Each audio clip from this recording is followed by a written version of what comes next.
운곡입니다. 이번에는 분인데요. 이분의 허락하에 이걸 올리기로 하고 지금 이제 이렇게 녹화를 합니다. 이분은 다른데 기존 기문둔갑을 좀 배웠던 분입니다. 기존 기문학을요. 그런데 그 원리하고 운곡 기문은 너무도 다르고 그 원리가 분명하기 때문에 거기에 대한 설명도 제가 이렇게 이해를 시켜 드렸습니다. 그래서 이제 이렇게 이분의 어떤 명국은 이분이 해시라고 이렇게 알고 있었거든요. 그런데 제가 이분이 살아오신 걸 갖다가 대물어 가지고 물론 이분이 이미 그걸 알고 다 적어 왔더라고요. 그러니까 37세 원래 38세 결혼했다 그랬거든요. 저한테는 이렇게 달을 말해줘야 되는데 38세 양력 1월달 이렇게 해가지고 초에 하셔가지고 이거는 음력 12월에 돼요. 그러니까 37살이 되거든요. 이런 걸 감정하는 분이나 또는 말할 때에 달을 말해줘야 돼요. 38세 결혼했습니다 하면 보편적으로 38세라고 이렇게 느껴지는데 이게 초에 있을 때는 양력으로 1월달에 있을 때는 음력 12월달이 돼요. 그러면 이건 37세 음력 12월이 되거든요. 그렇게 말해야 되는데 그렇게 달을 갖다가 이렇게 모르면 상담자가 대물이 됩니다. 몇 월달에 결혼했는 거. 만약 이거 같은 경우 발생한다면 이건 음력 12월 37살에 결혼한 거거든요. 그래 모친도 60세 4월달에 돌아가시고 부친도 62세 음력 9월달 또 그 다음에 달은 입사를 하고요. 그래서 이제 이 대운에는 태사다하고 진매입도 합니다. 그때가 바로 64세거든요. 자, 그리고 이때 왜 자식을 내미는가, 막내 자식이, 이런 것도 다 이렇게 나옵니다. 완벽하게. 이거는 그 원국 비기를 하신 분은 지금 여기 올려놓은 것들을 하나하나 보게 되면, 분명하게 이렇게 확인해 보면 다 답이 나옵니다. 그런데 이제 여기서는 그런 설명을 다 부연할 수는 없고요. 대충 왜 이렇게 해쉬고 술쉬고 이분이 37 했으면 옛날 분인데 지금 64세란 말입니다. 그러면 결혼을 좀 늦게 한 편이에요. 많이 늦게 한 편에 해당됩니다. 지금도 37 하면 좀 늦은 편인데 옛날 그 당시의 분으로서는 매우 이렇게 늦은 그런 겁니다. 그러면 제가 여기 설명을 갖다가 다 이렇게 다음에 공부할 분들을 위해서 녹화를 이제 다 정립을 해놨거든요. 그러면 보편적으로 이때 결혼해야 되거든요. 다른 기문학에서 보게 되면 이 정인이에요, 정인. 정인인데 그것도 완벽하게 이 세를 행한단 말입니다. 그러면 결혼할 수 있다 이렇게 말합니다. 정인이라고 무조건 보는 게 기존 기문학이거든요. 결코 그렇지 않는 건데 그 사람들은 이제 그렇게 모르기 때문에 그렇습니다. 그래서 여기 볼 것 같으면 세를 생해 요까지만 보고 가정을 생하니까 결혼한다 이래 보는데 여기에서 파생되어 나오는 기운을 볼 줄 몰라요. 그걸 본다면 이제 결혼을 할 수 없다는 걸 알 수가 있는데 어쨌든 간에 여기 볼 것 같으면 그런 것들을 읽을 수가 있습니다. 그래서 그거는 원곡 비교하시는 분들을 보면 되고요. 그 이분이 본인 걸 올리라 해도 된다 했으니까요. 자, 여기 보면 이제 이런 것들은 이미 그렇게 결혼할 나이를 보게 되면 보통 이때 옛날 분이든 지금 분이든 이제 결혼을 하거든요. 그런데 이때 틀림없이 결혼하게 나와요. 결혼하게 나온다고요. 여기는요. 등등으로 보게 되면 해시가 아니라는 게 나옵니다. 여기에서는 틀림없이 결혼하는 것이 이때에 어느 시기 몇 살에 딱 나와버립니다. 그런데 여기에서는 결혼을 갖다 실제로 37세 했기 때문에 그리고 모친 돌아가서 세션 이런 걸 다 이렇게 저는 보고 나면 또 정립을 해요. 정리를 가고 나면 정말 그런 거 안 한 거 세세하게 해가지고 이제 공부용으로 이렇게 또 정립을 합니다. 그런데 이건 아니라고 완벽하게 이렇게 되었고요. 그래서 이분이 이제 걱정하시는 것이 과연 집을 지금 이 나이에 대해서도 집이 한 채 없는데 집을 지금 그 서울에 갔으니까 세종에서 이제 집을 살려면 세종의 집이 비싸잖아요. 그쪽에는요. 서울 쪽은. 그래 과연 삼아 될 것인가 안 될 것인가를 봤을 때에 이것이 완벽하게 좋다는 신수가 돼요. 그런데 이걸 이제 설명을 제가 올려드리겠습니다 하고 왜냐하면 기존에 운구기문을 했던 분도 보면 내가 거짓인지 진짜인지를 알 수가 있으니까 제가 올려드리겠다고 말했습니다.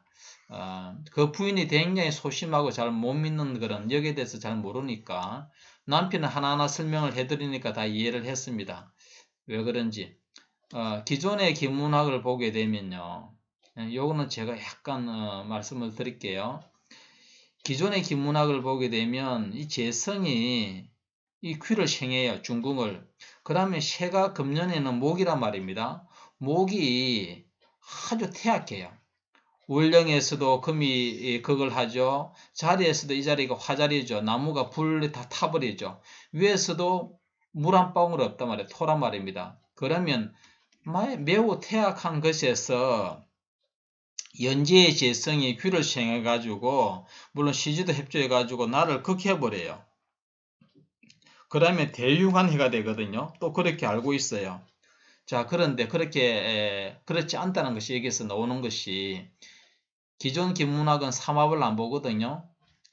이제는 좀 본다는 소리 들었지만 기존 기문학은 삼합, 육합 이런 합을 전혀 안 봤어요. 운구 기문이 말하고부터 좀 있어 본다는 소리를 들었는데요. 그거 보지 않으면 그래서 제가 엉터리 하는 거죠. 기존 기문학을. 여기 보면 새가 태약하면 여기 많이 없다면 이건 완전 죽어요. 정말로 제기극이라 대흉해요. 그런데 이 대흉을 여기가 삼합이 돼 가지고 수기가 생해주고 있어요. 그러면 대흉하지 않아요. 죽지 않는다고요. 그런데 또 한 가지 여기에서 금년에 뭘 취하면 길한가 그게 진용을 이렇게 알아야 되거든요. 원명국에서도 진용을 모르면 전혀 엉뚱한 답을 해버려요. 원명국에서는 기존 기문동은 누차 말했지만 동처 가운데 동에 있는 가운데만 용신을 찾아요. 그러면 여기에서 나오지 않는 용신 직업으로 사는 사람들은 그 사람들은 기존 기문학에서는 말을 못합니다.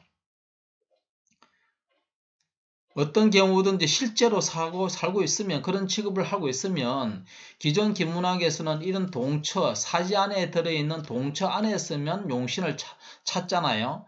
그러면 거기 그렇지 않는 삶을 사는 직업을 가진 사람들, 외궁의 직업을 가진 사람들은 해당 불가합니다. 그냥 넘어가 버리죠. 그래서 진용에 가는 게 있다고. 진용을 모르면 직업을 전혀 엉뚱하게 말해버린다고요. 마찬가지 신수에서도 이 진용을 찾으면 금년에 진용을 찾으면요 반드시 금년에는 반드시 문서가 길하다는 걸 알 수가 있어요. 진용을 찾으면요. 그걸 모르니까 금년에는 대흉하다고 기존 배운 데서 그렇게 놀라는 거죠. 지금 삼살이 되어 있잖아요. 삼살이. 그럼 여기에서 진용이 뭐겠습니까? 바로 육수거든요. 이 육수를 취함으로써의 금생수 수생목 된단 말입니다. 통기를 시킨단 말입니다. 금년에 반드시 문서가 길하다는 걸 알 수가 있죠. 반드시 길하다가 알 수가 있습니다. 그래서 금년에 문서를 취해야 됩니다. 그러면 언제 취해야 되느냐? 기존 기문학에서는 그 달을 못 짚어요. 달을 못 짚어요. 왜 그런가 하면 달을 기존 보는 그 원리가 잘못됐기 때문에 그렇습니다. 바로 이 손달에 이 달에 반드시 문서를 취할 수 있는 달이 된다는 거죠. 그래서 제 말을 듣고 오늘이죠. 오늘 계약하려고 했거든요. 그래서 제가 그 계약하는 금액도 예시해 드렸습니다. 여기서는 말하기는 그렇고요. 그 금액으로 해봐라고 했거든요. 자, 그래서 이걸 통해서 알 수가 있는데 여기서 분명하게 그렇게 나옵니다. 그리고 이달에 또요 퇴사도 하거든. 퇴사요. 그러니까 이달에는 음력 1월달은 퇴사를 하고 여기 음력 64세죠. 금년에 1월 달에 퇴사를 하면서 또 이달에 진매입이 또 들어와요. 예. 이런 것들도 분명하게 이렇게 알 수가 있습니다. 단순히 손해작용으로 극하니까 퇴사네 이렇게 보시면 안 됩니다. 그렇지 않는 경우는 그러면 어떤 데는 이런 게 들어와도 취직이 되는 해도 있거든요. 그런 걸 갖다가 기존 김문학에서는 그런 게 신비가 있어요. 신수비기 보는 방법이 있거든요. 그걸 통해서 이렇게 봐야 됩니다. 그렇게 되면 확실하게 왜 그런지를 알 수가 있거든요. 그래서 오늘은 여기에서는 그분이 이제 굉장히 멀리서 자라왔다는 느낌을 가지고 이제 가시는데 제가 설명을 분명히 해드렸습니다. 그래서 이 원명국이라면요, 기존 김문학에서는 요 가운데 직업을 택하거든요. 똑같은 거라 있다 하더라도 분명히 그 괴문 성장에 따라 다릅니다. 직업이. 예. 그래서 금년에는 분명히 좋다는 것을 내가 올려드리겠다고 그래 말했기 때문에 제가 공개하지 않는 부분을 살짝 공개를 했습니다. 그렇기 때문에 기존 기문하고 원국 기문의 차이는 분명히 다르고 여기에서 이런 것들이 정말로 제가 여기 원국 기문 원국 비기도요. 원국 비기도 이게 약간의 고난이도가 있고 좀 약한 것이 쉬운 것이 있고 좀 어려운 게 있고 그렇게 있거든요. 그런 거 보게 되면 요거는 그 고난이도의 AAA래요. 이 해석은. 그래서 제가 이렇게 별도로 정리해놨고 그래 붙여놨습니다. 그래서 그걸 보게 되면 이 모든 것들이 운명이 이 안에 한 판에 다 이 한 명이가 손바닥 안에 모든 게 다 들어앉았다 했는데 이 한쪽 다 있거든요. 그러니까 원국 비기는 꿈도 못 꾸는 거죠. 신수 비기도 그렇고요. 기존 기문학에서는요. 그리고 운명이 이렇게 정교하게 잘 맞는가. 그리고 요때 이 자녀가 막내 자식이 되게 애를 미했거든요. 그러면 이것도 살짝 한 개 제가 말씀해 드릴까 합니다. 이때 이제 지금 여기에 자식이 왜 애를 미기느냐 하게 되면요. 이때는 집을 사잖아요. 이때 이 대운에는 지금 보게 되면 이 대운에는 퇴사를 해요. 이 대운에는 퇴사를 하죠. 또 집을 사는 현상이 발생하죠. 근데 막내 아들이 애를 참으로 많이 미긴단 말입니다. 이런 것들이 어째서 일어나느냐. 여기서 이제 퇴사는 접어두고요. 다 설명할 수 없고 또 그 모친이 이런 것도 참 묘합니다. 60대원 이때도 모친은 어째서 돌아가시는가. 그 원국 비기를 하시면 답이 다 나옵니다. 모친은 어째서 돌아가시는가. 요것도 한번 보시면 참으로 재미있습니다. 자, 여기에서는 자식에 대해서 제가 요 한 가지 말씀드리면, 이게 이제 정인이잖아요. 예. 여기에서 가는 방법들이 많이 있습니다. 여기 한 군데, 기존 김문학에서 정이니까 요것만 간다고 생각하시죠. 예, 많은 부분들이 있습니다. 여기로 가는 것도 있고요. 그 법칙이 순수가 있어요. 예. 먼저 가는 순수가 있고 1번, 2번 한 군데만 가는 게 아니고 기존 기문에서는 요금에 간다. 정인이니까 세를 생한다. 요것만 보죠. 그러면 여기에서 끝나거든요. 여기에서도 많은 부분이 있는데 하나만 딱 보게 되면 여기에서 바로 삼목으로 가가지고 삼목이 삼형살의 충격을 받아버려요. 그러면 이 삼형살의 충격이 바로 이렇게 시간이란 말이에요. 시간.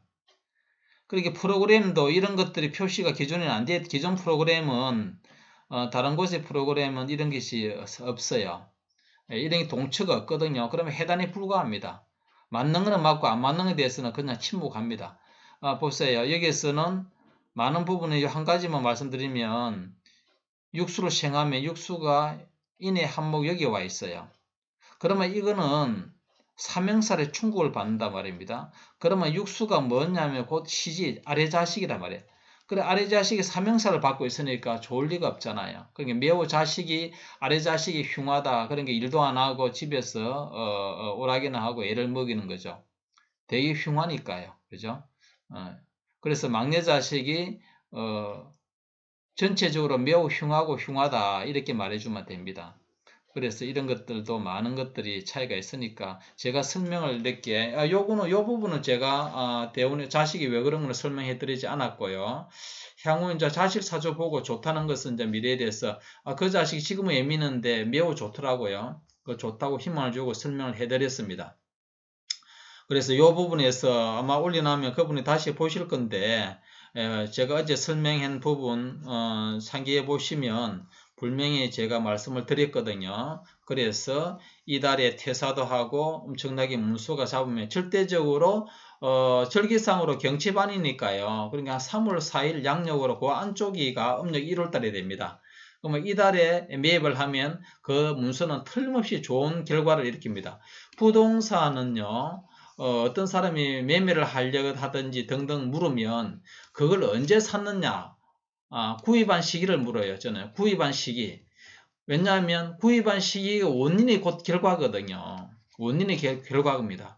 그래서 부동산을 언제 구입했나를 물어보면 그 당시에 부동산에 좋게 구입했으면 결과가 좋은 현상을 낳고요. 그렇지 않으면 그 부동산은 굉장히 애매한 부동산이 되기 때문에 사는 시점이 매우 중요하다는 거죠. 사는 시점요. 그래서 그걸 알아야 되고, 금년에는 전체적인 운기가 부동산이 좋다고 말했고, 절대적으로 부동산이 이롭다 말했고요. 이달에서도 퇴사는 해가지고 직장은 안 좋지만 이달에서의 작용이 불미하게 또 좋다고 말하고 있습니다. 부동산에서는요. 다른 1년 12달 중에서 가장 좋은 달이에요, 이 달이. 그래서 회사는 퇴사를 하는 달이 되고, 부동산은 최고 좋은 부동산에 매입하는 원래는 자기 부인이 주인 앞으로 명의를 하려고 그랬거든요. 집을 매입하게 되면. 근데 부인은 흉해요. 그래서 남편은 부인한테 양보하고 자기는 자기 앞으로 명의를 안 하려고 했거든요. 원래는. 근데 여기 보니까 그래서 실제로 이러니까 이제 남편 명의로 이제 매입을 하려고 하는 거죠. 운명이 그렇기 때문에 실제적으로 제가 그렇다 하더라도 운명이 안 그러면 부인 명의로 할 건데 실제로 이제 뒤바뀐 거죠. 그래서 보면 이 시 찾는 것도 매우 중요하고 운고 기문만큼 시 찾는 이렇게 그 운명학은 찾아보기 힘듭니다. 정확하게 시를 전혀 12시간을 하루를 보면 12명이잖아요. 시간. 자축부터 해가지고 해시니까 12명의 사조가 나오는데 이것도요. 그 사람의 살아온 거에 대해서 세 가지만 정확하게 말해주면 다 찾습니다. 정확하게. 그래서 어제 그 올라가신 분한테 해주게 했기 때문에 제가 이제 올려놓으니까 한번 보시고 그러면 공부에 많은 도움이 될 것입니다. 원국비기를 이미 공부하신 분들은 이렇게 왜 되는지를 갖다가 아까 전에 해시는 전혀 안 나온다는 걸 알 수가 있거든요. 그러면 이제 술시를 보게 되면 여기에서 보게 되면 하나하나 보십시오. 이런 것들이 틀림없이 이렇게 다 답이 나옵니다.